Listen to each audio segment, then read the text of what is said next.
Hey, welcome back, Rankers. How you going? I've been working a lot on speed this week on various client sites, and we look at a variety of things with speed. And you know, the big thing at the moment is what is it? Core Web Vitals.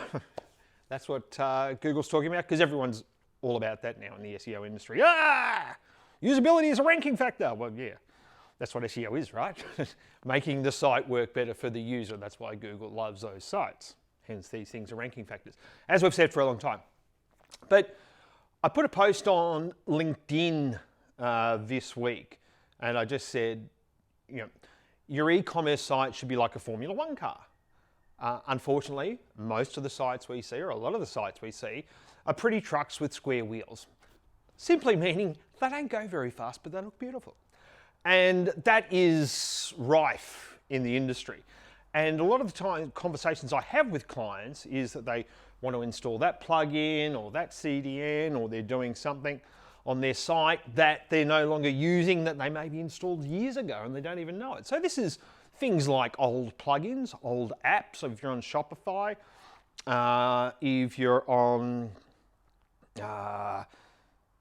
WooCommerce, there's all sorts of things. If you're on Magento, there's all sorts of things. One thing that I'm seeing a lot of, and that we remove a fair bit, depending on the client, of course, is Facebook plugins. Because a lot of people may have tried Facebook ads, maybe it didn't work, maybe they're not doing it anymore, and maybe they're not doing anything with Facebook anymore. We've got a few clients like that. But they've got all the plugins running. Now, these plugins on one client site, I just removed them, and it made the site load 800 milliseconds quicker. So that's good.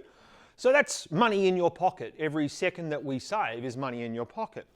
Had another client this week, it's got a really, really long time to first bite, and we've been working with the developers.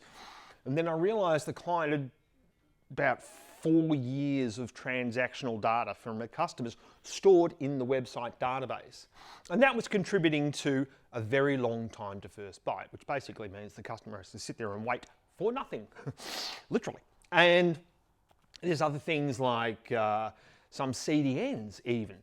I think it's Max CDN, where they do a subdomain to have all your files stored on. Cloudflare, all your files are stored on your domain.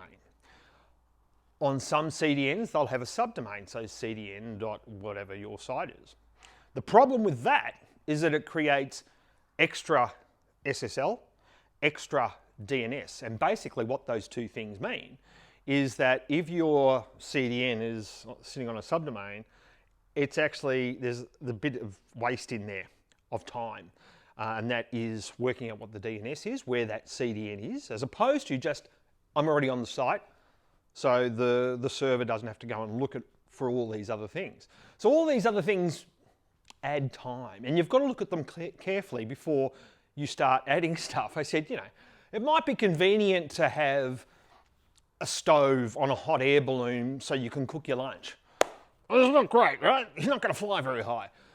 So there's some things that we do for convenience, but we don't realize the impact that it's having on the customers as they're trying to use the site.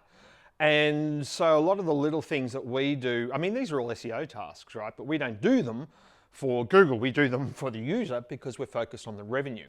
And every time we shave off a second, we know that's probably a big uptick in conversion rates. Like we've seen that the site we shaved off 800 milliseconds this week, seeing an uptick in conversions, but it's early days, obviously. So we need, you know, a month's worth of data at least before you can say, oh, that worked.